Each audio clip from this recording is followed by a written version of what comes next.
और जंग में सब कुछ जायज है, ऐसा सोचने वालों के लिए शायद ये इस वजह से है क्योंकि इश्क और जंग करने वालों को नशा सिर्फ अपनी जीत का होता है। इश्क जिससे उसे पा लेने का नशा और जंग जिससे उसे बर्बाद कर देने का जुनून। ऐसी ही कहानी इजराइल की भी है, जिसके लिए इश्क का तो पता नहीं लेकिन जंग में सब कुछ जायज है। उसे अपने दुश्मनों को सबक सिखाने के लिए जो कुछ भी करना पड़ा उसने किया।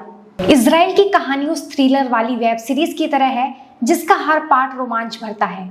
आपको लग ही रहा होता है कि अब शायद यहीं ये सीरीज खत्म हो जाएगी, लेकिन अंत में पहुंचते पहुंचते आपको पता चलता है कि अगर पूरी कहानी समझनी है तो पार्ट 2 का इंतजार करना होगा। इजराइल की खासियत ही यही है, लेकिन इजराइल को अगर फिल्मी कहानी के तौर पर समझेंगे तो इस कहानी का हीरो और विलेन यहाँ की सुरक्षा एजेंसी मोसाद है। यूं तो मोसाद के कारनामों की बहुत लंबी लिस्ट है, जाबाजी की भी अनगिनत कहानियां हैं, लेकिन आपको आज मोसाद की एक ऐसी कहानी के बारे में बताने जा रहे हैं जिसके बाद से पूरी दुनिया ने इजराइल की इस खुफिया एजेंसी का लोहा माना। तारीख थी 5 सितंबर 1972। जर्मनी के म्यूनिक शहर में ओलंपिक खेलों का आयोजन हो रहा था। खिलाड़ियों की तरह ट्रैक सूट पहने 8 अजनबी लोहे की दीवार फांदकर ओलंपिक विलेज में घुस गए थे और इजरायली खिलाड़ियों को अगवा कर लिया था। ये पीएलओ यानी फलस्तीनी लिबरेशन ऑर्गेनाइजेशन से जुड़े थे।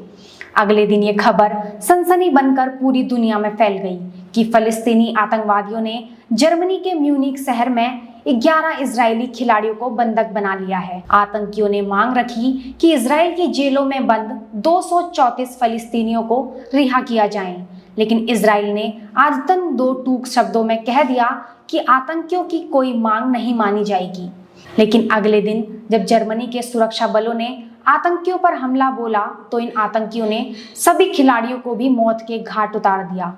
फिर शुरू हुआ बदले का मिशन। बात देश की शान की थी, लिहाजा बदले के लिए प्लान तैयार किया गया। इजराइल ने अपनी खुफिया एजेंसी मोसाद की मदद से उन सभी लोगों के कत्ल की योजनाएं बनाई।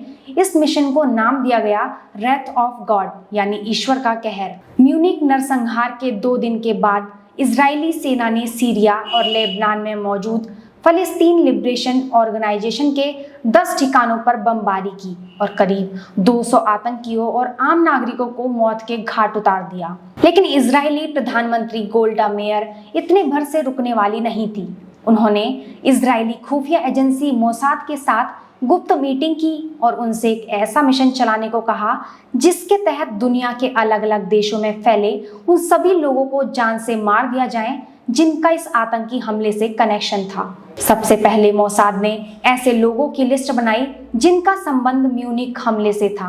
मोसाद के एजेंट्स दुनिया के अलग अलग देशों में जाकर करीब 20 साल तक हत्याओं को अंजाम देते रहे। मोसाद के एजेंट्स ने फोन बम, नकली पासपोर्ट, जहर की सुई, इन सब का इस्तेमाल करते हुए चुन चुनकर उन लोगों को मारा जो इजरायली खिलाड़ियों की हत्या के लिए जिम्मेदार थे। बताया जाता है कि मोसाद का ये ऑपरेशन करीब 20 वर्षों तक चला था और हर टारगेट को वे 11 गोलियों उन 11 खिलाड़ियों की तरफ से मारते थे जिनकी 1972 में हत्या कर दी गई थी। इतना ही नहीं, अपने टारगेट को खत्म करने के बाद मोसाद की तरफ से उनके परिवार वालों को बुके के साथ एक संदेश भी भेजा जाता था जिसमें लिखा होता था, यह याद दिलाने के लिए हम ना भूलते हैं ना माफ करते हैं। इजराइल की इस खुफिया एजेंसी में पुरुष ही नहीं महिलाएं भी होती हैं जो अपनी खूबसूरती के झांसे में लेकर अपना काम निकाल लेती हैं। ऐसी ही एक महिला जासूस की कहानी 1980 के दशक में सामने आई थी जिसने सिंडी के फर्जी नाम से उस शख्स की गिरफ्तारी में अहम भूमिका निभाई थी जिसके पास इजराइल के गोपनीय परमाणु कार्यक्रम की जानकारी थी और एक विसल ब्लोअर के तौर पर उसने अंतर्राष्ट्रीय मीडिया को इस बारे में जानकारी भी दी।